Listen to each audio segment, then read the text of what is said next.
નમસ્કાર, હું છું પ્રિયા અને તમે જોઈ રહ્યા છો જનતા કી જાણકારી ન્યૂઝ। નજર કરીએ આજના સમાચાર ઉપર।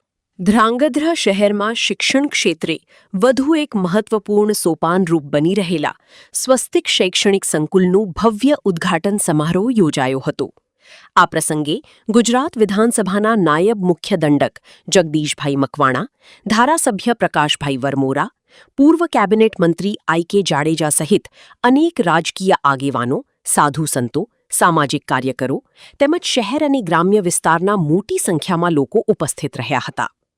કાર્યક્રમની શરૂઆત સાધુ સંતો તેમજ મહાનુભાવોના હસ્તે રિબન કાપીને સ્વસ્તિક શૈક્ષણિક સંકુલને સત્તાવાર રીતે ખુલ્લું મૂકવામાં આવ્યું હતું।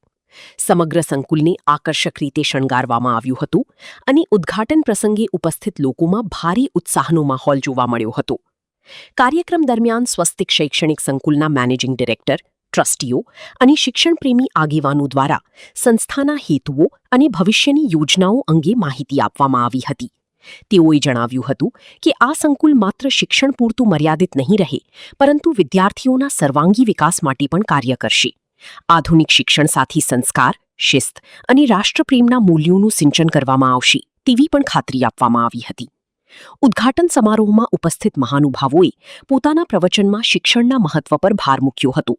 તેઓએ જણાવ્યું હતું કે શિક્ષણ એ સમાજ અને દેશના વિકાસનું સૌથી મજબૂત સાધન છે।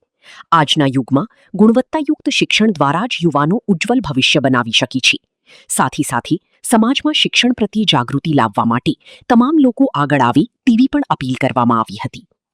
સ્વસ્તિક શૈક્ષણિક સંકુલના મુખ્ય સંચાલક શ્રી ધારિયા પરમાર ચંદુભાઈ સૌજીભાઈ, આજે અમે સ્વસ્તિક શૈક્ષણિક સંકુલનું મહાનુભાવો અને રાજકીય આગેવાનો દ્વારા સંસ્થાનું ઉદ્ઘાટન કરેલ છે। ધ્રાંગધ્રાની જનતાને સારું શિક્ષણ મળે એ અમારો મુખ્ય ધ્યેય છે। અમારી શાળાની અંદર દરેક ક્લાસની અંદર સ્માર્ટ ટીવી અને દરેક ક્લાસ થિયેટર ક્લાસીસની જેમ સ્ટેપવાળા ક્લાસીસ છે।